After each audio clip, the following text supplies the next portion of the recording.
ನಮಸ್ಕಾರ. ಇವತ್ತು ಆಯುರ್ಬ್ರಹ್ಮ ವೆಲ್ನೆಸ್ ಅವರ AB ಅಡ್ವಾನ್ಸ್ ಆರ್ಮೇಹ ಪೌಡರ್ ಹಾಗೆ AB ಅಡ್ವಾನ್ಸ್ ಆರ್ಮೇಹ ಲಿಕ್ವಿಡ್ ಬಗ್ಗೆ ಇನ್ಫಾರ್ಮೇಶನ್ ಕೊಡ್ತೀನಿ. ಮಧುಮೇಹ ಕಾಯಿಲೆಯಿಂದ ಬಳಲ್ತಾ ಇರೋರು ಇದನ್ನ ಉಪಯೋಗಿಸಬೇಕು. ಮೇನ್ ಆಗಿ ಬಾಡಿಲಿ ಕಾರ್ಬೋಹೈಡ್ರೇಟ್ ಮೆಟಬಾಲಿಸಮ್ ಕಮ್ಮಿ ಆಗಿ ಬ್ಲಡ್ ಶುಗರ್ ಲೆವೆಲ್ಸ್ ತುಂಬಾ ಜಾಸ್ತಿ ಆಗಿರುತ್ತೆ. ಅದಕ್ಕೆ ಕಾರಣ ಇನ್ಸುಲಿನ್ ಹಾರ್ಮೋನ್ ಇಂಬ್ಯಾಲೆನ್ಸ್ ಕೂಡ ಆಗಿರುತ್ತೆ. ಸೊ ಅದನ್ನ ಬ್ಯಾಲೆನ್ಸ್ ಮಾಡೋದಿಗೋಸ್ಕರ ಈ ಪೌಡರ್ ನಾವು ಪ್ರಿಸ್ಕ್ರೈಬ್ ಮಾಡೋದು. ಹಾಗೆ ಕಾರ್ಬೋಹೈಡ್ರೇಟ್ ಮೆಟಬಾಲಿಸಮ್ ಚೆನ್ನಾಗ್ ಆಗ್ಬೇಕು, ಎಲ್ಲಾ ಫುಡ್ ಡೈಜೆಸ್ಟ್ ಆಗ್ಬೇಕು, ಬಾಡಿಲಿ ಏನು ರಿಟೈನ್ ಆಗ್ಬಾರ್ದು ಅನ್ನೋದಕ್ಕೋಸ್ಕರ ನಾವು ಆರ್ಮೇಹ ಲಿಕ್ವಿಡ್ ಅನ್ನ ಪ್ರಿಸ್ಕ್ರೈಬ್ ಮಾಡ್ತೀವಿ. ಇದನ್ನ ತಗೊಳ್ಳೋದು ಹೇಗೆ ಅಂದ್ರೆ, ಪೌಡರ್ನ ಬೆಳಗ್ಗೆ ಮತ್ತೆ ರಾತ್ರಿ ಅರ್ಧ ಚಮಚ ತಗೊಳ್ಬೇಕು. ಇಷ್ಟು ಪೌಡರ್ನ ಒಂದು ಅರ್ಧ ಗ್ಲಾಸ್ ನೀರಲ್ಲಿ ಮಿಕ್ಸ್ ಮಾಡಿ ತಗೊಳ್ಬಹುದು. ತಗೊಂಡ ನಂತರ ಈ ತರ ಒಂದು ಗ್ಲಾಸ್ ಅಲ್ಲಿ 2 ಗ್ಲಾಸ್ ಅಷ್ಟು ಬಿಸಿ ನೀರನ್ನ ಕನ್ಸ್ಯೂಮ್ ಮಾಡ್ಬೇಕು.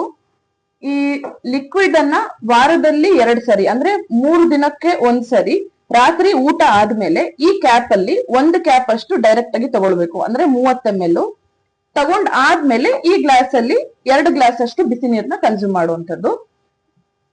ತುಂಬಾ ಕಾನ್ಸ್ಟಿಪೇಷನ್ ತರ ಏನಾದ್ರು ಪ್ರಾಬ್ಲಮ್ ಇತ್ತು ಅಂದ್ರೆ 2 ದಿನಕ್ಕೆ ಒಂದ್ಸರಿ ಬೇಕಾದ್ರೆ ಇದನ್ನ ಕನ್ಸ್ಯೂಮ್ ಮಾಡಬಹುದು.